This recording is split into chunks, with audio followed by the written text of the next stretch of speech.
వాటిని లేకపోతే కమిషన్ ముందు అబద్ధాలు ఆడాల్సినటువంటి అవసరం ఆ పెద్ద ఆయనకి ఎందుకు వచ్చింది అర్థం చేసుకోవాల్సిందిగా మీ అందరికీ విజ్ఞప్తి చేస్తున్నా. కాబట్టి నేను వ్యక్తిగతంగా 43 సంవత్సరాలుగా రాజకీయాల్లో ఒక పద్ధతితోటి, ఒక నిబద్ధతతోటి, ఒక నిజాయితీతోటి రాజకీయాలు నడుపుకుంటూ వస్తున్నా. వీలైన కాడికి మీలాంటి మిత్రుల యొక్క సహకారంతో నా రాజకీయ ప్రస్థానం నడిచింది తప్ప ఎక్కడా కూడా తెలిసి పొరపాటు చేయలేదు. నా యొక్క వ్యక్తిత్వం కూడా ఆయనకు తెలుసు. ఆయన కూడా నాకు 4-5 సంవత్సరాలుగా నేను ఆ క్యాబినెట్లో ఉన్నా కాబట్టి ఆయన పట్ల కూడా నాకు గౌరవం ఉంది. కానీ ఈ ప్రకటన చూసిన తర్వాత, కమిషన్కి ఆయన ఇచ్చినటువంటి సమాచారాన్ని చూసిన తర్వాత నాకు కొంత బాధ, కొంత అనుమానం, కొంత అవగాహన చేసుకోలేనటువంటి పరిస్థితి నాకు దాపురించింది. కాబట్టి ఎన్ని అసత్యాలు చెప్పాల్సినటువంటి అవసరం, ఇంత అవాస్తవాలు చెప్పాల్సినటువంటి అవసరం ఎంపీ గారికి ఎందుకు వచ్చిందో పునఃపరిశీలించుకోవాల్సినటువంటి అవసరం ఉంది. కాబట్టి నా దగ్గర ఆ కమిటీ, సబ్ కమిటీ ఫార్మేషన్ చేసిన జీవో ఉంది. తర్వాత వాళ్ళు శాంక్షన్స్ ఇచ్చినటువంటి ప్రాజెక్ట్స్ యొక్క డేట్స్ ఉన్నాయి.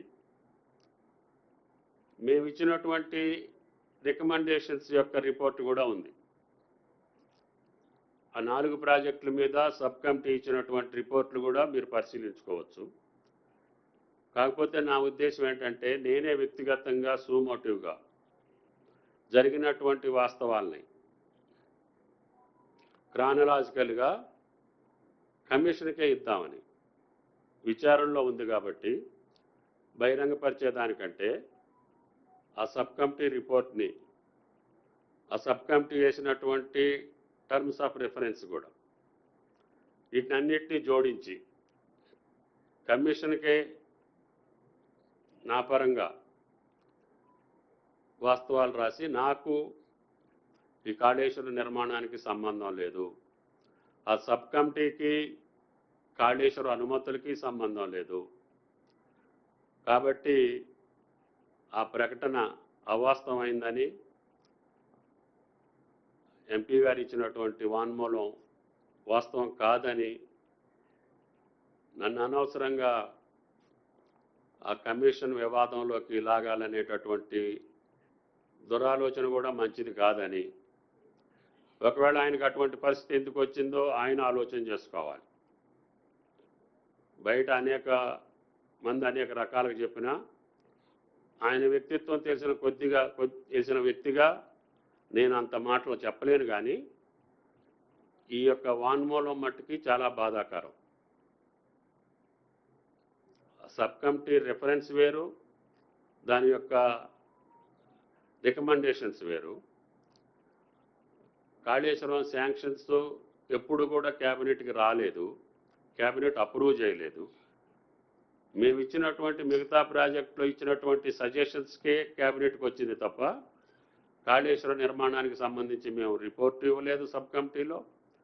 ఆ టర్మ్స్ ఆఫ్ రెఫరెన్స్లో అది కూడా లేదు అసలు వాస్తవంగా. అప్పటి ప్రాణహిత మీద మీ ఆలోచన చెప్పమని చెప్పారు. అప్పుడు దేవాదుల మీద ఈ పనులు పూర్తి చేయాలంటే మీ ఆలోచన చెప్పమని చెప్పారు. అప్పటి ఫ్లడ్ ఫ్లో కెనాల్, అదేవిధంగా కాంతాలపల్లి, ఇప్పుడు తుపాకులగూడెం, సమ్మక్క సారక్క, ఆ ప్రాజెక్టుల మీద మా అభిప్రాయాలు, మిగిలిపోయిన పనులు ఏ రకంగా చేస్తే బాగుంటుందో డిపార్ట్మెంట్ని క్షుణ్ణంగా పరిశీలించిన తర్వాత మేము రికమెండేషన్స్ ఇచ్చాం. ఆ సబ్ కమిటీకేనో దీనికి లంకెపెట్టి దాన్ని తుమ్మల నాగేశ్వరరావు గారు కూడా సంతకం పెట్టారని చెప్పి బీఆర్ఎస్ నాయకులు చెప్పడం హాస్యాస్పదంగా ఉంది. అందుకనే ఆ పార్టీ పెద్దలకు కూడా విజ్ఞప్తి చేస్తున్నాం. రాజకీయాలు వేరు, రాష్ట్ర అభివృద్ధి వేరు. ఆనాడు రాష్ట్ర అభివృద్ధి కోసం ఆ పనులు ఎంత త్వరగా పూర్తి చేస్తే రాష్ట్రానికి లబ్ధి చేకూరుద్దో నాకున్నటువంటి చిన్న పరిజ్ఞానంతో ఆ రోజు ఇరిగేషన్ శాఖలో కూడా నేను అంతకుముందు ప్రభుత్వాలు కొద్ది రోజుల్లో ఉండే అవకాశం ఉంది కాబట్టి నాకు తెలిసిన కాడికి ఈ రాష్ట్ర ప్రజానీకానికి రైతాంగానికి లాభం జరిగేటటువంటి సూచనలే చేశాం. అటువంటిది మీరు ఈ రకమైనటువంటి క్యాబినెట్కి రాకుండా క్యాబినెట్ అప్రూవ్ చేసింది అన్నీ కరెక్ట్గానే చేశాము, అందరిది ఉమ్మడి నిర్ణయం అని చెప్పేటటువంటి మాట కరెక్ట్ కాదు అని చెప్పి రాజేంద్ర గారికి రాష్ట్ర ప్రజలకు కూడా విజ్ఞప్తి చేస్తున్నాం.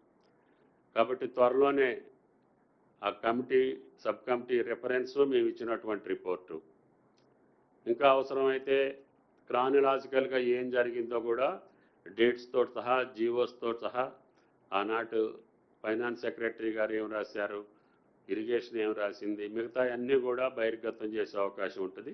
కమిషన్ విచారణ జరుగుతుంది కాబట్టి నాకు సంబంధం లేదు, ఇది కేవలం రాజేంద్ర గారు చెప్పినటువంటి మాటలు సత్యదూరం అని చెప్పదలుచుకోవటానికి, అది క్లారిఫై చేయడానికి మాత్రమే మీకు వివరణ